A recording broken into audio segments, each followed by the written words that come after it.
Lavrov stresses that the Syrian opposition, along with those who supported it, seek to obstruct the political process, and the coalition terms to participate in Geneva conference are unrealistic.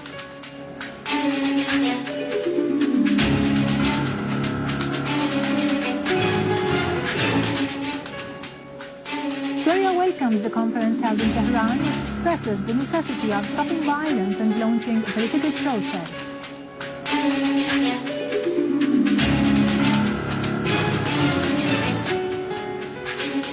Our army units restore full control in a number of areas in Homs and target Jabhat al-Nusra terrorists there.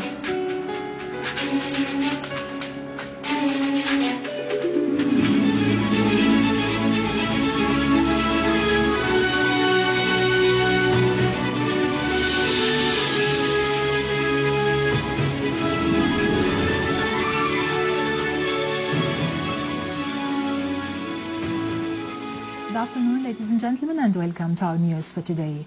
Russian Foreign Minister Sergei Lavrov has said that the Syrian opposition does not want a political settlement to be launched and seems to be seeking foreign intervention to solve the crisis in Syria.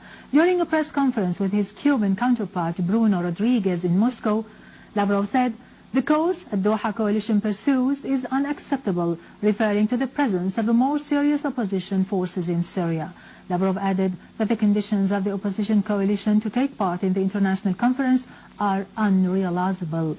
He expressed hope that reasonable sides in Europe and the USA would exercise pressure on the forces supporting the coalition, who are trying to present it as the only side that the government should conduct dialogue with. A Russian diplomatic source stressed that the Russian Deputy Foreign Minister Mikhail Bogdanov will represent Russia in the American-Russian consultations concerning Syria scheduled next week. The source added that the agreement on holding the consultations has been approved by both sides during the recent communication between Russian Foreign Minister Sergei Lavrov and his American counterpart John Kerry. The spokeswoman for the U.S. State Department Jane Psaki had announced earlier that Russia and the U.S. will hold talks next week in Geneva to discuss the Syrian issue.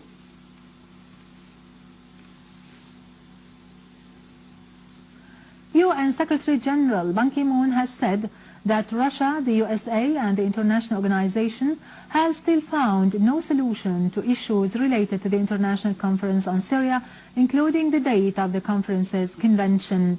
Ki-moon added that there are currently active consultations conducted by the UN, the USA and Russia. He said there were several points that should be clarified before extending invitations for the conference. Among such points, he added, was the list of the participants in the conference and the participation of the Syrian opposition, who should be present in a unified way. And the European decision to lift the embargo on arms supplies to the terrorist groups in Syria, Ki-moon reiterated emphasis that there is no military solution to the crisis in Syria, and a political solution is the only way to end the crisis once and for all, without referring to the fact that the European decision constitutes a flagrant violation of international law and the UN Charter and lays more obstacles in the way of the International Conference on Syria.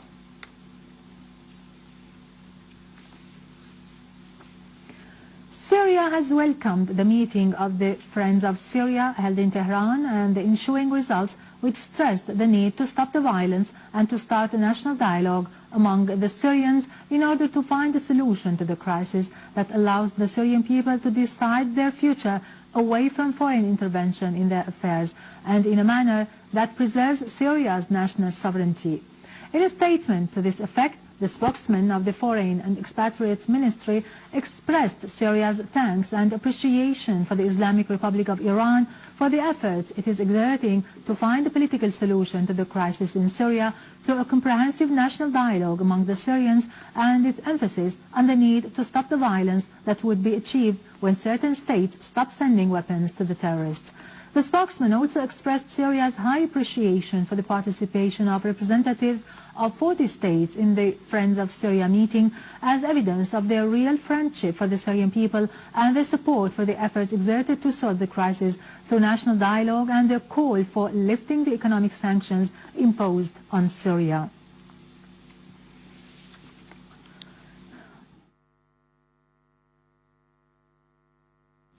Iranian Deputy Foreign Minister for Arab and African Affairs Hossein Amir Abdullahian said that his country has received a verbal invitation to participate in the International Conference on Syria due to be held in Geneva, but it has not received a written one yet. Abdullahian added in a statement that after receiving a written invitation, we will decide on the participation in the International Conference in Geneva. He expressed Iran's great support to the Syrian people, leadership and the opposition that believes in the political solution. In reference to Tehran's conference held yesterday, the Iranian official said, "We have formed a liaison committee with the aim of providing a suitable ground for much more dialogue between the government and the opposition that believe in political means, as it also aims at holding violence and intensifying international efforts in this regard." The Foreign Committee at the EU Parliament criticized the EU decision on lifting arms embargo on the Syrian terrorists, pointing out that sending more weapons will not solve the problem. Deputy President of the EU Foreign Committee said that arming a divided opposition is an irresponsible measure, adding that some countries like Britain may send weapons to the armed groups in Syria, which may aggravate the situation. Rajek called for exerting more efforts to holding an international conference on Syria and working to rendering it successful. He described the situation in Syria as being very tragic.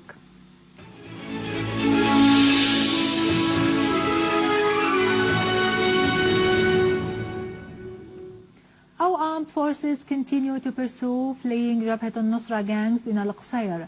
They have restored security to Arjun after clearing it of terrorists. 15 armed men from Jabhat al-Nusra were killed in an ambush on Al-Qusayr-Shamsin road. 4 pickup jeeps were destroyed and a 4th that was equipped with a Doshka machine gun was confiscated. The army also regained full control of Dab'a airport after eliminating a number of terrorists and capturing others. Some of them turned themselves in. The TV camera entered the airport after it had been cleared of the terrorists. Security has also been restored to the farms area east of Al-Qusayr, which extends from Al-Diabe to the Harij villages, after killing several terrorists and destroying their criminal tools. In Idleb, our armed forces ambushed a terrorist group near a canned food factory on Idleb Harim Road, killing 3 members of the group, including a woman that carried an American passport, indicating that she was born in 1980 from the American state of Michigan. The second terrorist was Ali Manasifi, a British national born in London in 1990. No identification documents were found with the third. Weapons, a computer and maps of military positions were found in their possession.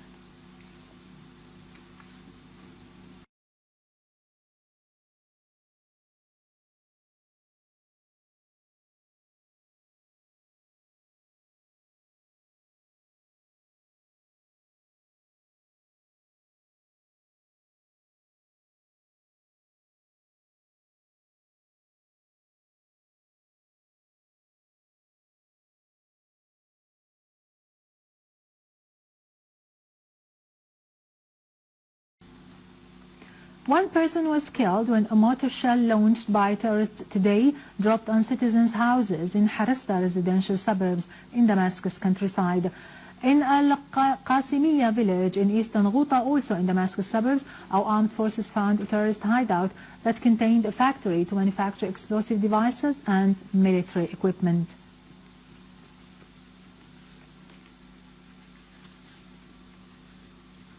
Two citizens were killed and others were injured when 2 explosive devices planted by terrorists blew up on Busra Sham Road in Daraa suburbs. The terrorist blast took place this morning when a private car carrying a family of 5 people was passing by, killing the driver and a woman and injuring her 4 sons. Another explosive device blew up, wounding a bus driver and inflicting damage on the bus. Army units during an operation targeted Jabhat al-Nusra linked terrorist gatherings and dens in Al-Rihaniya and Al-Furunluq in Latakia countryside. Large numbers of terrorists were killed and wounded during the operation. A rocket launcher base and a base for firing mortar were also destroyed.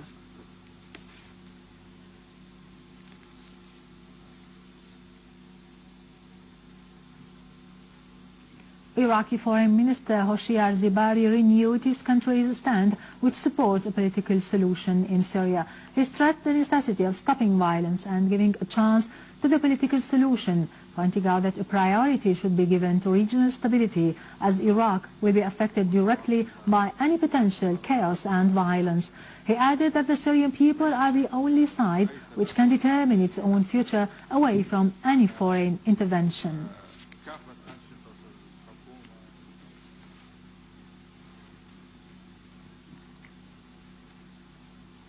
And now to latest business and market news, but after a short break.